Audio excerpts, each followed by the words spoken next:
1 मई से 18 से ज्यादा उम्र के लोगों के लिए वैक्सीनेशन शुरू हो रहा है। अब जाहिर सी बात है, ऐसे में लोगों के मन में वैक्सीनेशन को लेकर कई तरह के सवाल हैं, लेकिन चिंता मत करिए, उनके जवाब हम आपको दे रहे हैं। वैक्सीन के लिए रजिस्ट्रेशन कैसे करें?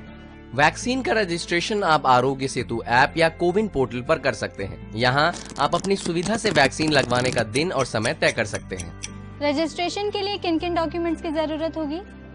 रजिस्ट्रेशन के लिए एक पासपोर्ट साइज फोटो के साथ कोई भी एक सर्टिफाइड फोटो आईडी प्रूफ जैसे Aadhaar, driving licence, PAN card, voter ID वगैरह की जरूरत होगी।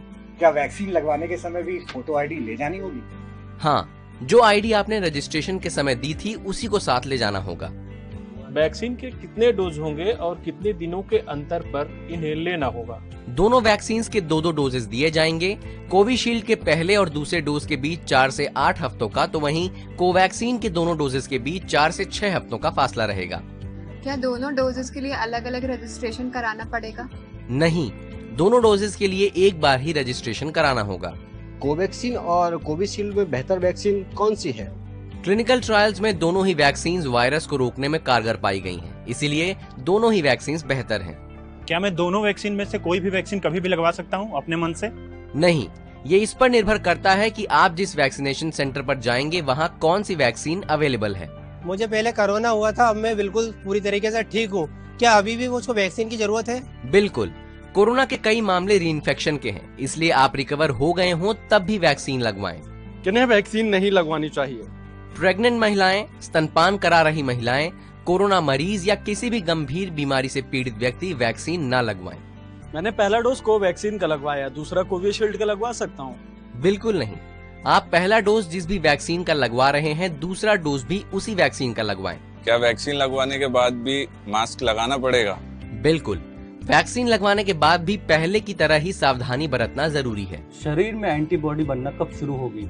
वैक्सीन के दोनों डोजेस लेने के 2 से 3 हफ्तों के भीतर शरीर में एंटीबॉडीज बनना शुरू हो जाती हैं। वैक्सीन लगने के बाद किस तरह के लक्षण दिख सकते हैं? जिस जगह वैक्सीन लगाई गई वहां हल्का दर्द, सिर दर्द, बुखार, चिड़चिड़ापन, चक्कर आना जैसे लक्षण दिख सकते हैं। ऐसा होने पर डॉक्टर की सलाह से दवा ले सकते हैं। क्या वैक्सीन लगाने के बाद भी कोरोना हो सकता है? वैक्सीन कोरोना से बचाव की 100% गारंटी नहीं देती है, लेकिन कोरोना से लड़ने में आपकी शक्ति जरूर बढ़ा देती है। वैक्सीन से पीरियड पर कोई असर तो नहीं पड़ेगा? नहीं, पीरियड्स एक पूरी तरह से नेचुरल प्रक्रिया है। वैक्सीन का इससे कोई लेना देना नहीं है। वैक्सीन की कीमत कितनी है? सरकारी वैक्सीनेशन सेंटर में दोनों ही वैक्सीन मुफ्त में लगाई जा रही हैं। प्राइवेट अस्पतालों में आपको वैक्सीन के एक डोज के लिए 250 रुपए देने होंगे। तो उम्मीद है वैक्सीनेशन को लेकर सभी सवालों के जवाब आपको मिल गए होंगे। तो जल्द से जल्द वैक्सीन लगवाएं और कोरोना को हराएं। तू मुझको मिल जाए क्या पता